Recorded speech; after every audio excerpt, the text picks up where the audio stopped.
La princesse de Clèves, deuxième partie. On reprend après l'histoire de Sancerre et Madame de Tournon. Dès le même soir qu'elle fut arrivée, Madame la Dauphine la vint voir. Et après lui avoir témoigné la part qu'elle avait prise à son affliction, elle lui dit que, pour la détourner de ses tristes pensées, elle voulait l'instruire de tout ce qui s'était passé à la cour en son absence. Elle lui conta ensuite plusieurs choses particulières. Donc la Dauphine vient voir Madame de Clèves, elle lui présente ses condoléances, et elle lui dit « Bouge pas cocotte, je vais te faire un petit résumé de ce qui s'est passé pendant que tu n'étais pas là. » « Mais ce que j'ai le plus envie de vous apprendre, ajouta-t-elle, c'est qu'il est certain que M. de Nemours est passionnément amoureux, et que ses amis les plus intimes, non seulement ne sont point dans sa confidence, mais qu'ils ne peuvent pas deviner qui est la personne qu'il aime. Cependant, cet amour est assez fort pour lui faire négliger, ou abandonner, pour mieux dire, les espérances d'une couronne. Madame la Dauphine conta ensuite tout ce qui s'était passé sur l'Angleterre.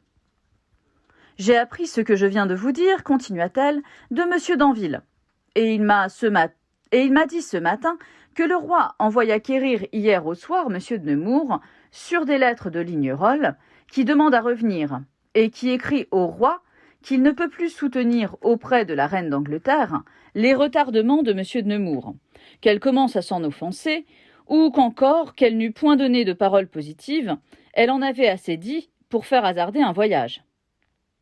Le roi lut cette lettre à M. de Nemours qui, au lieu de parler sérieusement, comme il avait fait dans les commencements, ne fit que rire, que badiner et se moquer des espérances de Lignerolles. Il dit que toute l'Europe condamnerait son imprudence s'il hasardait d'aller en Angleterre comme un prétendu mari de la reine, sans être assuré du succès. « Il me semble aussi, ajouta-t-il, que je prendrais mal mon temps de faire ce voyage présentement, que le roi d'Espagne fait de si grandes instances pour épouser cette reine. Ce ne serait peut-être pas un rival bien redoutable dans une galanterie, mais je pense que dans un mariage, votre majesté ne me conseillerait pas de lui disputer quelque chose. »« Je vous le conseillerais en cette occasion, reprit le roi, mais vous n'aurez rien à lui disputer. Je sais qu'il a d'autres pensées, et, quand il n'en aurait pas, la reine Marie s'est trop mal trouvée du joug de l'Espagne pour croire que sa sœur le veuille reprendre et qu'elle se laisse éblouir à l'éclat de tant de couronnes jointes ensemble.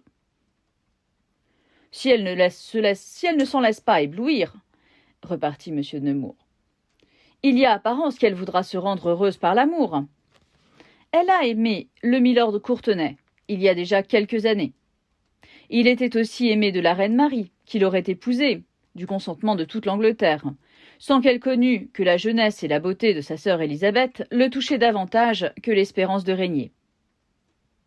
Votre Majesté sait que les violentes jalousies qu'elle en eut la portèrent à les mettre l'un et l'autre en prison, à exiler ensuite le milord Courtenay, et la déterminèrent enfin à épouser le roi d'Espagne.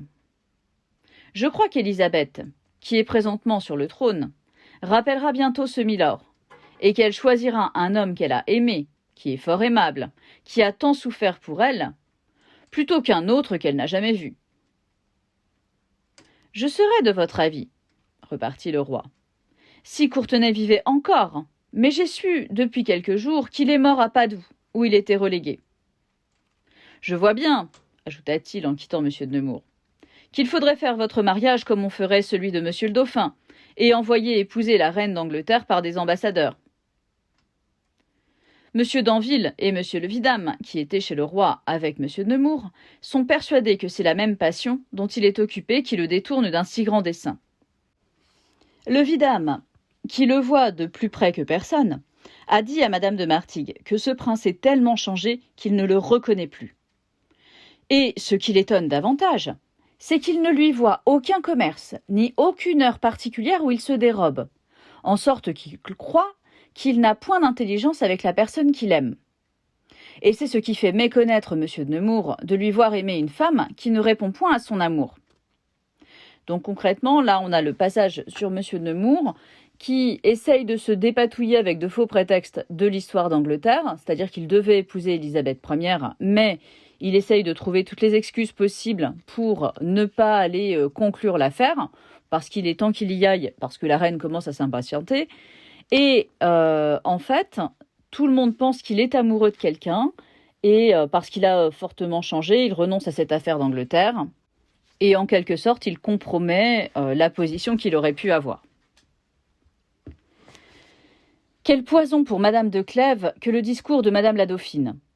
Le moyen de ne pas se reconnaître pour cette personne dont on ne savait point le nom, et le moyen de n'être pas pénétré de reconnaissance et de tendresse en apprenant par une voix qui ne pouvait lui être suspecte que ce prince qui touchait déjà son cœur cachait sa passion à tout le monde et négligeait pour l'amour d'elle les espérances d'une couronne. Aussi, ne peut-on se représenter ce qu'elle sentit et le trouble qui se leva dans son âme. Si Madame la Dauphine l'eût regardé avec attention, elle eût aisément remarqué que les choses qu'elle venait de dire ne lui étaient pas indifférentes. Mais comme elle n'avait aucun soupçon de la vérité, elle continua de parler sans y faire de réflexion. « Monsieur d'Anville, ajouta-t-elle, qui, comme je vous viens de dire, m'a appris tout ce détail, m'en croit mieux instruite que lui.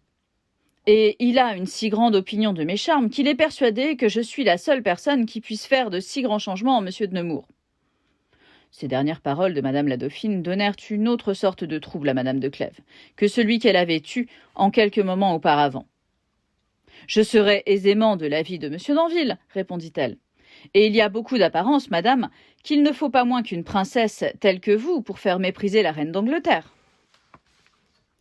Je vous l'avouerais si je le savais, répartit Madame la Dauphine. Et je le saurais s'il était véritable. Ces sortes de passions n'échappent point à la vue de celles qui les causent. Elles s'en aperçoivent les premières. Monsieur de Nemours ne m'a jamais témoigné que de légères complaisances, mais il y a néanmoins une si grande différence de la manière dont il a vécu avec moi à celle dont il y vit présentement, que je puis vous répondre que je ne suis pas la cause de l'indifférence qu'il a pour la couronne d'Angleterre. Je m'oublie avec vous, ajouta Madame la Dauphine, et je ne me souviens pas qu'il faut que j'aille voir madame. Vous savez que la paix est quasi conclue, mais vous ne savez pas que le roi d'Espagne n'a voulu passer aucun article qu'à condition d'épouser cette princesse, au lieu du prince Don Carlos, son fils. Le roi a eu beaucoup de peine à s'y résoudre, et enfin il y a consenti. Et il est allé tantôt annoncer cette nouvelle à madame. Je crois qu'elle sera inconsolable. Ce n'est pas une chose qui puisse plaire d'épouser un homme de l'âge et de l'humeur du roi d'Espagne. Surtout à elle, qui a toute la joie que donne la première jeunesse jointe à la beauté, et qui s'attendait d'épouser un jeune prince pour qui elle a de l'inclination sans l'avoir vu. Je ne sais si le roi trouvera en elle toute l'obéissance qu'il désire.